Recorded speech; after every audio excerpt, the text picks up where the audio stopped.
Feedback is an incredibly useful thing that any musician can benefit from.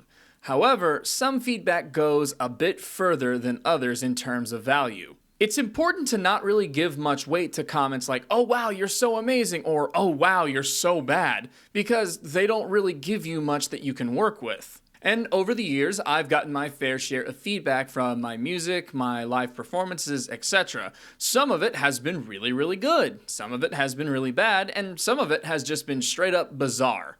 You can certainly expect to get quite a few of those three categories. However, in this episode, I'd like to highlight two of them. They're the most memorable ones that have stuck with me over the years. I'm going to share with you my favorite positive comment I've gotten, and also my favorite negative comment that I have gotten. Welcome back to Three Strings Music, where we celebrate growth together, both in music and in life. My name is Clayton Roberts, though most people just call me Dewie.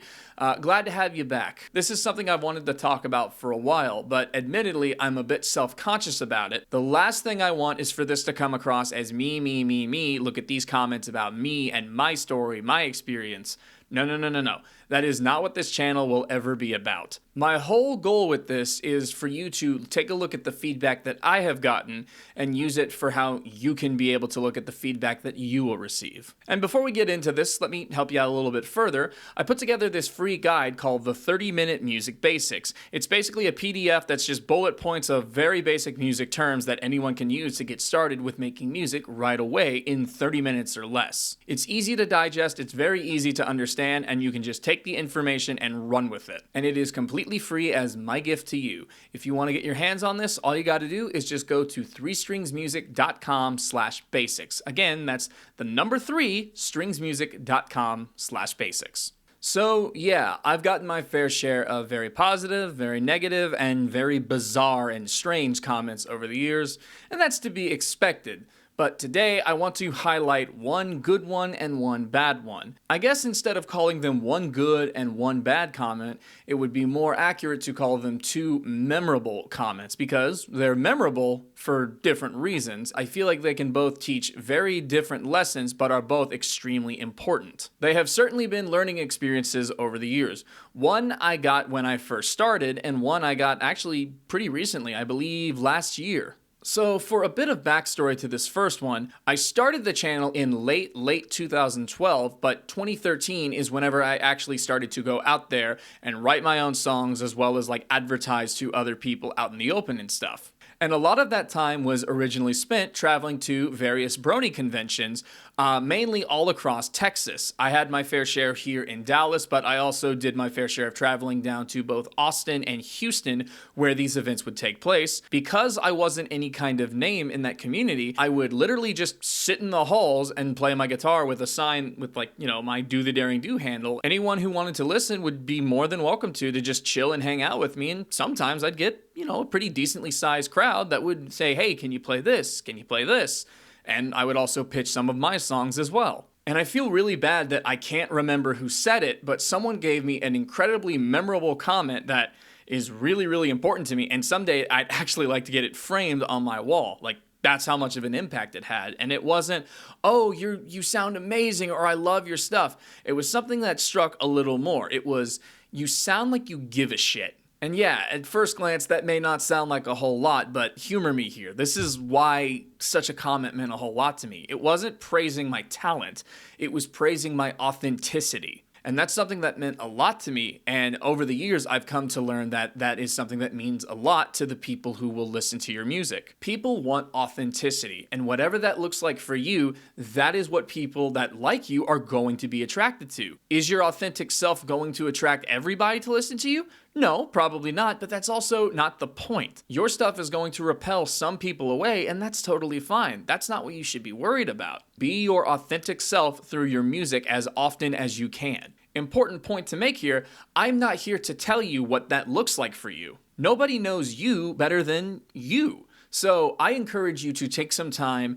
and think about that. What makes you your most authentic self? And bonus points if you can do this both inside of music as well as just your personality in general. If you're ever able to have a happy marriage between the two, your authentic self in your music and your authentic self in real life, then I think you've got a recipe for something that could be very, very special. Because that's what people want to see. authenticity. People want to see that you care, that you give a shit. And if someone can tell me that in the middle of a hallway 9 years ago, there's absolutely nothing stopping it from happening to you as well. And obviously, I mean that in an extremely positive and encouraging way. In every note you play, be your authentic self and show everyone that you give a shit. That authenticity is very, very attractive. So yes, it may have been 9 years ago, but that was an incredibly helpful comment to me that I still think about a lot. And to this day, 9 years later, I can only hope that I am still applying it to the people that I love and care about. That I still sound like I give a shit. But, of course, there's also the opposite side of a coin, and I think this one is just as important to share for a very, very different reason. So if you're ready for a second big lesson, here it is. This one is significantly more recent. Like I said, I believe it was sometime last year, but I still think about this one too. Somebody very close to me and I were having dinner one night, and we were just talking about random things, and the subject of one of my performances came up. And they basically told me, word for word, you can't sing. And yes, that was extremely hurtful. However, it's not for the reasons you're probably thinking. This is not about criticizing my talent, or in this case, a lack thereof. I've had people tell me that they like my singing, and others have told me they don't like my singing. That's perfectly fine. This isn't a case of me getting super defensive like, oh, yes, I can. That's not up to me. Some people like my singing, some people don't. Same thing with my guitar playing. Some people like it, some people don't. That criticism is not what was so hurtful. The reason why it stung so bad and why it's so memorable is because this was said to me by someone who was really close to me and insisting that they were trying to be constructive with it. Which of course begs a pretty obvious question, what exactly is constructive about that? It's just a 3-word jab trying to be passed off as helpful advice. There's nothing in there that can help you grow or improve your skills. It's just an absolute of, no, you can't do this. And that's the lesson with this one. There's a huge difference between feedback that is incredibly helpful and beneficial to you versus feedback that doesn't really do anything except blindly praise you or blindly stab at you. One super important distinction that I want to make right away is that helpful does not mean positive. It can be positive, but it can also be negative feedback. For example, if the opposite thing happened in my story and they said, oh, you're such an amazing singer, you're so great and you can sing, was their comment instead, that would be very sweet of them and I would appreciate it, but it wouldn't exactly be helpful because praise like that, while nice, doesn't really highlight anything specific that you do for better or worse. I recently heard a principle that I really like in terms of looking at feedback. It basically talks about how if you go on a website like, say, Amazon and look at the reviews for a product, the 2, 3, and 4-star ratings are a lot more helpful than the 1 and the 5 who either hate it or love it. The 2, 3, and 4 are the ones that tend to be the more honest in terms of their feedback. And while certain platforms like YouTube no longer have a star rating with their videos, you can still see those kind of comments that you can look at and go, yeah, that probably sounds like a 2-star rating, a 3-star rating, 4-star rating, and so on. But yes, I encourage you to pay more attention to the 2, 3, and 4-star reviews in terms of comments, because those will probably be the most useful in terms of giving you information and feedback that you can use and apply, be it positive or negative. Someone was once giving me a critique of my live shows when I play at conventions and whatnot, and they told me that they really liked how I do more than just play to the crowd, but throughout I will also have banter and just talking to the crowd and getting them in on the show itself with the banter. And it turns out they were right. Crowds really like it whenever you interact with them throughout instead of, here's my song, play it, thank you, here's the next song, play it, thank you, and so on and so forth. They like to be part of the show as well. So when somebody told me that they liked that I was doing that, I really took it to heart and was like, okay, I'm going to start applying that to my shows going forward and put a little more emphasis on it, which I like to think I have done, and I'm very thankful for that person's feedback because it gave me an element to my shows that I really took to heart and applied, and it made me better. It was feedback that was meant to be constructive, and whenever I looked at that, highlighted that, and was like, okay, I'm gonna apply this to my stuff, I did, and I grew from it. An example of negative but helpful feedback that somebody once gave me was in regards to my singing, whenever they told me, I can tell that you really strain your vocals throughout a performance when you have to get higher up in your register. And you know what? They were right. What they were talking about was a case of vocal fatigue, where trying to hit those higher notes in a show would cause my voice to tire out a lot quicker, thus resulting in me straining it. So I took that constructive criticism and was like, okay, you know what? This person is right. I need to work on my vocal strength and making sure that my voice is properly supported. And that's the key difference here. If it comes from a place of honest intention of trying to improve you, either by highlighting something really good that you do or highlighting something not so good that you do, it's information that you can use to improve yourself. Be it in a positive way, if somebody is highlighting something that you do that they really, really like, you can pay attention to that and say, okay, I'm going to put a little more emphasis on something that's being positively received and improve on it and make it better. Whereas on the negative side of things, if someone is trying to highlight something that you struggle with and need to improve on, you can pay attention to that and say, okay, I need to work on this particular thing and improve that. You can't really do that if someone is blindly praising you or blindly bashing you. Like, wow, I love this song. It's so great. That's sweet and appreciate it. Absolutely appreciate it. But don't look to it for feedback. Just like if someone says, oh, wow, this sucks. I hate it.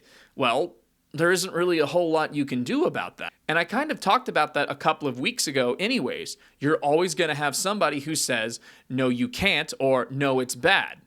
In an effort to help get this point across a little bit further, let's take a look at some examples. More accurately, these are not real comments. These are ones that I have made up for the sake of this little exercise. And I'm going to categorize them into one of 4 categories. I'm going to read all 4 of these comments to you, and I would like for you to determine for yourself if you feel like this is either positive and helpful, positive and unhelpful, negative and helpful, or negative and unhelpful. Let's start with this first one. It reads, I love the way you used falsetto to emphasize that quiet verse part. Shows a lot of emotion during such an intimate part of the song. Great singing. So pause the video if you need to, but tell me, what do you think that is? I would say that this is an example of positive and helpful because it puts emphasis on using falsetto during an emotional part. That highlights something specific that you did that was received well. It's something that you can take a look at, note that it is getting positive reception, and decide, hey, maybe I should do this more often in the future. Let's take a look at the next comment. For the most part, I thought this was pretty okay, but the guitar solo was really distracting. The way it was being played seemed really sloppy to me, and it was like you didn't know the song as well as you probably should. So what would you say that is? I would say it's negative but helpful, largely because they're talking about the way that I played a specific solo, and it was really sloppy and wasn't as tight as it could have been. And that's the feedback that you would get from that. Okay, I need to tighten this up and get a lot more familiar with the song because when you're not familiar with it, it results in potentially sloppy playing. Hopefully that makes sense. The third one, this is my favorite song of the year. I discovered this a few months ago and can't stop listening to it. Amazing job. What do you think that is? I would say it's positive but unhelpful. And a super important disclaimer here. When it comes to these kinds of comments, that does not mean they're bad. Like I said earlier, I'm extremely appreciative when someone says something like this about my work, and you should too whenever you get these kind of comments. All I'm saying is, as nice as comments like these are, you can't really use them whenever your goal is to try and look at feedback and say, all right, what are things that people are talking about that I can improve upon? It's positive but not helpful because it's just them talking about how much they love the song. Now that's awesome and that's great for them, but there isn't really anything to work with on that. So you just say, well, thank you very much. I appreciate it. And last and most certainly not least, there's only one kind of comment that is left, negative and unhelpful. And the reason I'm just straight up sharing that with you is because this is one I actually have gotten before. I'm not making this one up. And it's just funny looking back on. Says, such cringe, very not good. Wow, much taste. I feel like they were trying to say much waste, but I digress. Improve and return. I look on this one, I think it's hilarious. I love it. I think this is awesome. It's negative and unhelpful, but damn, it's funny. And for the sake of this exercise, it's not helpful because when they say improve and return, you can look at that like, okay, well, that's has some kind of positive connotation, but improve what though? You just called me cringe and didn't specify. You just said, hey, he's cringe and called it a day. So yeah, As we wrap up today, I just hope I emphasize just how important these two lessons are, different as they may be. I'm probably going to do videos later on that expand on these two ideas, but at least for now, I wanted to at least just introduce you to the concepts behind them because I think they're very, very important. People will notice your talent, don't worry about that, but the authenticity and sounding like you give a shit is what will get their attention. And make sure that you understand the difference between helpful feedback and unhelpful feedback, because it is not determined by if it's positive or negative. As we've seen, it can be either. Thank you very much for joining me once again. I hope you found this really helpful. Be sure to grab the 30-minute music basics guide that I mentioned at the beginning of this video. It's completely free, it's easy to digest, and it will help you hit the ground running if you're trying to learn the basics of music and how everything works. All you have to do is just go to 3stringsmusic.com/basics. Again, that's the number 3, stringsmusic.com/basics. Thank you again for joining me. Remember, be your authentic self, sound like you give a shit, and know the difference between helpful and unhelpful feedback. Have a wonderful day, and I will see you next week. Take care.